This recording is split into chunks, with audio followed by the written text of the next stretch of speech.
আমরা এখন কিন্তু আমাদের এই ওয়েবসাইটে যে কাজটা করছি উপরে বা এই ইউআরএলে আমরা বারবার এভাবে এক একটা ইউআরএল লিখছিলাম, তাই না? এভাবে কিন্তু আমরা কোনো ওয়েবসাইটেই কাজ করি না। এখানেও এরকম যদি আমরা চেঞ্জ করি, বেশিরভাগ সময় যেটা হয় উপরে একটা ন্যাববার থাকে, সেই ন্যাববারে আমরা ক্লিক করে করে এভাবে বিভিন্ন পেজ দেখে থাকি। এইটা যদি আমরা রিয়াক্টে করতে যাই, আমরা যেটা করব, আমরা আরেকটা কম্পোনেন্ট ক্রিয়েট করব, যেটার নাম দিচ্ছি ন্যাববার। এবং এই ন্যাববারের ভিতরে আর এফ সিই সরি এইটাকে একটু সেভ দিই, এবং আর এফ এই ফাইলটা একটু ভুল হয়ে গেছে, আমি ডট জেএস লিখতে ভুলে গিয়েছি, ডট জেএস। এবং এইখানে আমরা লিখছি আর এফ সিই এবং এন্টার দেওয়ার সাথে সাথেই আমাদের টেমপ্লেট কোডটা চলে আসলো। এবং এই ন্যাববারের ভেতরে আমরা কি করব, আমরা একটা ন্যাববার ক্রিয়েট করব। ঠিক আছে, সিম্পল ন্যাববার, কোনো ডিজাইন ছাড়া ন্যাববার। তো আমরা যদি তথাকথিত স্টাইলে করি, যেটা এ ট্যাগ দিয়ে আমরা করি, এখানে যদি লিখি ফার্স্ট এটা ছিল আমাদের ইন্ডেক্স, এটা একটু কপি করে নেই, না কপি না, আগে আমি এখানে লিখে দিই এইচ রেফ, যেটা ছিল এইচ রেফের পরে স্ল্যাশ ছিল এখানে ফার্স্টের টাইম অর্থাৎ ইন্ডেক্সে, এবং তারপরে ছিল আরও দুইটা, একটা ছিল আমাদের হোম,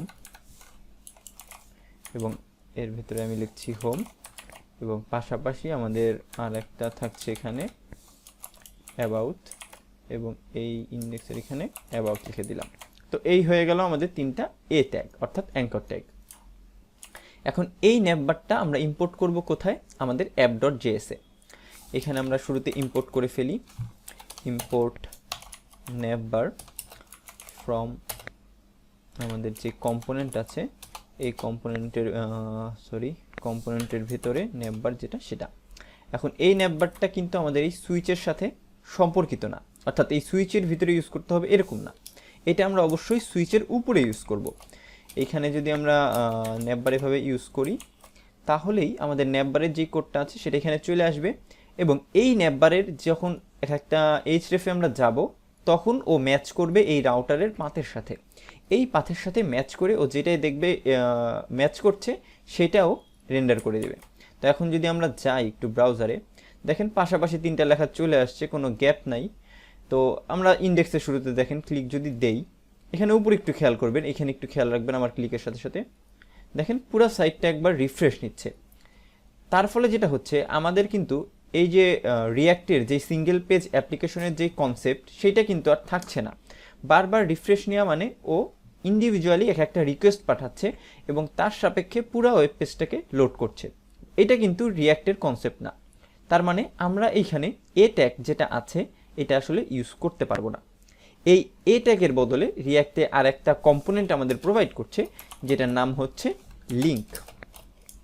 আমরা যদি এই লিঙ্ক কম্পোনেন্ট, যেটা হলো হায়ার অর্ডার কম্পোনেন্ট বলে এগুলোকে, ফ্রম দিয়ে আমি নিয়ে আসি, ফ্রম এটাও আছে আমাদের রিয়াক্ট আউটার ডমে, এখান থেকে আমরা লিঙ্কটা নিয়ে আসছি। ঠিক আছে, এই লিঙ্কটা আমরা ইউজ করব এ ট্যাগের পরিবর্তে। এই এর বদলে আমি লিখব লিঙ্ক, এবং এইচ রেফের বদলে আমাদের লিখতে হয় টু। আমি এই পাশেরটাও লিখে দিচ্ছি লিঙ্ক, এবং আমি এই লিঙ্কটা কপি করে এ ট্যাগগুলোর ভিতরে বসিয়ে দিচ্ছি।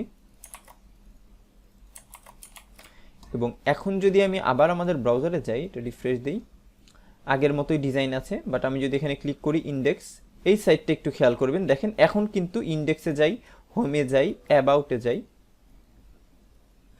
আচ্ছা ইন্ডেক্সে একটু কাজ করছে না, এটা আমি পরে বলছি হোম আর অ্যাবাউট কেন কাজ করছে না। ইন্ডেক্সে যদি ক্লিক করি বা অন্যগুলো আমি যাই যখন, তখন আচ্ছা এটা আগে ঠিক করে নিই, না হলে হয়তো বুঝবেন না। আচ্ছা এখানে আমি যে উপরেরটা টু লিখছি, বাট পরেরগুলো আসলে টু করা হয় নাই, এইচ রেফকে এগুলাকে টুতে কনভার্ট করতে হবে, টু টু। এবং এক্স্যাক্টটা আপাতত আমি মুছেই দিই, কারণ এক্স্যাক্টের ইস্যু ছিল না এটা। এবং আবার এবার রিফ্রেশ দিই, ইন্ডেক্সে আমি ইন্ডেক্স দেখছি, হোমে যদি যাই দেখেন আমার এই ইউআরএলটা চেঞ্জ হলো, বাট পেজ কিন্তু রিফ্রেশ হচ্ছে না, তাই না? এই যে অ্যাবাউটটাও কিন্তু চলে আসলো, বাট রিফ্রেশ হচ্ছে না। এগুলো যেটাই ক্লিক করি না কেন আমার কিন্তু এটা রিফ্রেশ হচ্ছে না, অর্থাৎ আমরা বারবার রিকোয়েস্ট পাঠাচ্ছি না, আমরা যে সিঙ্গেল পেজ অ্যাপ্লিকেশনের কনসেপ্টে ছিলাম সেটা কিন্তু এখানে আছে, তাই না? তো এইটা গেল লিঙ্ক। এই লিঙ্কটা চাইলে আমরা আমাদের ওয়েবসাইটের যে কোনো জায়গায় ইউজ করতে পারি। বাট একটা জিনিস খেয়াল করেন, আমরা কিন্তু আসলে কাজ করছি কিসে, একটা ন্যাববারে। তো ন্যাববারে কাজ করলে আমরা এই লিঙ্কটা আর ইউজ করব না। ন্যাভবারের জন্য আমরা যেটা করতে পারি, এইটাকে আমরা ফার্স্ট একটা ন্যাভে কনভার্ট করে ফেলি, এই ডিভ ইউজ না করে, যেহেতু এটা একটা ন্যাভবার। এবং রিয়াক্টে এই লিঙ্কটা হচ্ছে যে কোনো লিঙ্কের জন্য, এবং ন্যাভবারের জন্য আরেকটা আলাদা কম্পোনেন্ট আছে যার নাম ন্যাভ লিঙ্ক।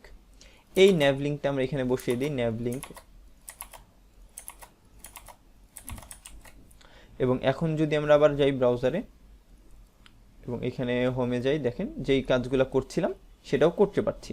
তো আমরা যখন ন্যাভবারে ইউজ করব কোনো লিঙ্ক, তখন সেটারে ইউজ করব ন্যাভ লিঙ্ক হিসেবে, এবং যখন অন্যান্য কোনো লিঙ্ক আমাদের লাগবে ওয়েবসাইটে, তখন আমরা এই লিঙ্কটা ইউজ করব। তো ন্যাভবার ইউজ করার বা ন্যাভ লিঙ্ক ইউজ করার কিছু সুবিধা আছে, যেমন এখানে এক্সটার্নাল কিছু প্রপার্টি, যেমন আমরা চাইলে অ্যাক্টিভের যে প্রপার্টি আছে সেটা খুব সহজেই এই ন্যাভ লিঙ্কে ইউজ করতে পারি। এর জন্য যেটা করব, আমি এখানে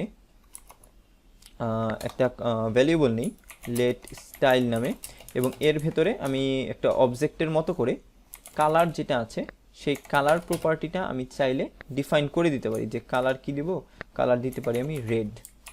তো এইখানে ন্যাভ লিঙ্কে একটা প্রপার্টি আছে যার নাম হচ্ছে অ্যাক্টিভ যে স্টাইল, এটা।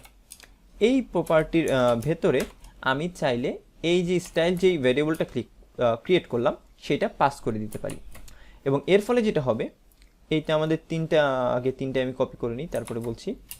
এখানে আমি যদি পেস্ট করে দিই তিনটা, এর ফলে যেটা হবে, যেইটার সাথে ম্যাচ করবে আমাদের অ্যাক্টিভ লিঙ্কটা, সেইখানে এই স্টাইলে যেই প্রপার্টিগুলো দেওয়া থাকবে সেইগুলো আসলে প্রোভাইড হয়ে যাবে, মানে সেই প্রপার্টিগুলো অ্যাক্টিভে শো করবে।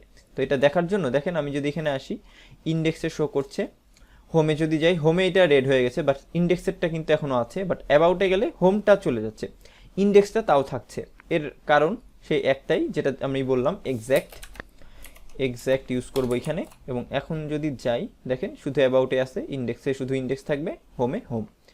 অর্থাৎ এখানেও এক্স্যাক্ট ইউজের মাধ্যমে আমরা প্রবলেমটা সলভ করে ফেললাম। তো আমরা যখন ন্যাভবার ক্রিয়েট করবো আমাদের ওয়েবসাইটে, তখন আমরা এই ন্যাভ লিঙ্ক ইউজ করব। এবং একটা জিনিস মাথায় রাখবেন, যে এই যে অ্যাক্টিভ স্টাইল, এটা কিন্তু ন্যাভ লিঙ্কেই প্রোভাইড করছে, লিঙ্কে কিন্তু আপনারা এই অ্যাক্টিভ স্টাইলটা আবার পাবেন না। তো এরকম আরও অনেক প্রপার্টি আছে। আমরা শুরুতে যেই রিয়াক্ট রাউটারের ডকুমেন্টেশন দেখেছিলাম, সেইখানে এটা নিয়ে আরও বিস্তারিত জানতে পারবেন, যে কী কী প্রপার্টি বা কী কী প্রপস আমরা এখানে সেট করতে পারবো। তো আশা করি বুঝতে পেরেছেন ন্যাভ এবং ন্যাভ লিঙ্কের কাজ। আজকের ভিডিও এ পর্যন্তই, সবাইকে ধন্যবাদ।